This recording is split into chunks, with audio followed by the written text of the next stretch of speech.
Hey, what's up guys, we are back with another video. Bill Maher just got completely destroyed by our Republicans for lying about Kamala Harris. So let's start the video.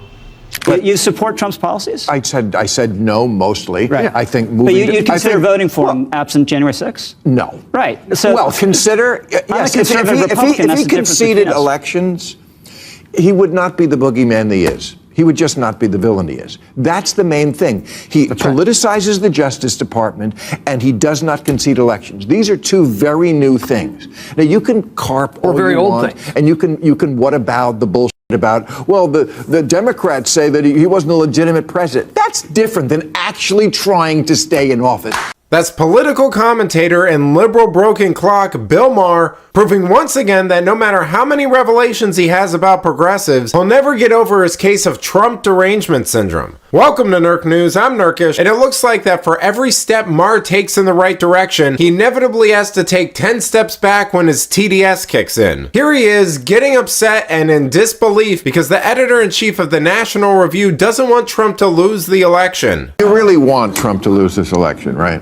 No, you don't? Really? No, Wouldn't there is it be a theory easier to get rid of him? Because if he lost another election, that would be 2018, 2020, 2022, 2024. I would think, and I've certainly been the last one to say Trump's over now. Lots of people do. I was like, no. But I think this would be it for him. I think he'd still be, he's not like Joe Biden. He's not going to go peacefully and out to pasture.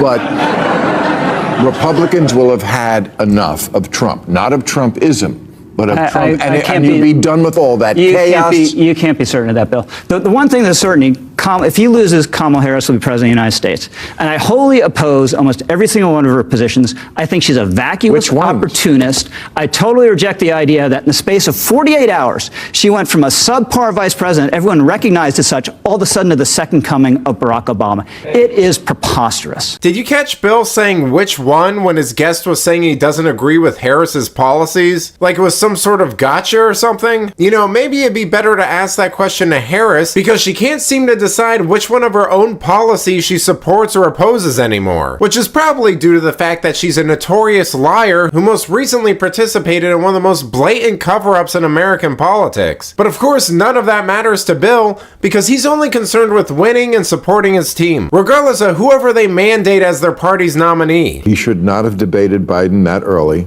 That was dumb because Biden revealed himself. They would have said, let's do it in October. And this is the thing, all the people now who acknowledge, Biden's not up to it, all those same people, Democrats, they'd be insisting right now, the way they did the entirety of the year, he's great, he's hale and hearty, he didn't wander off, he didn't really mess it up. And so would you if it was your guy. What's that? And so would you if it was your guy. Don't make it sound like... Maybe, but this was like, he's not up for the job. I mean, he literally can't do it, and they told us he was. Speaking as an American historian, I think this was one of the most significant cover-ups in recent American history. Talk about misinformation. To perpetuate. We did it to ourselves. The appearance that the president was fit. I disagree. Edith Bowling Gone. Go. Sorry. It would be interesting to know. He's not unable to be president. He's unable to run for president. Correct. He's unable to do a debate. Those things He's not a vegetable who can't think or make decisions. He just can't do the kind of thing. And by the way, once all of a sudden it wasn't a Biden-Trump rematch, all of a sudden the whole election changes because it's about new versus old. It's about hope versus fear. And that's been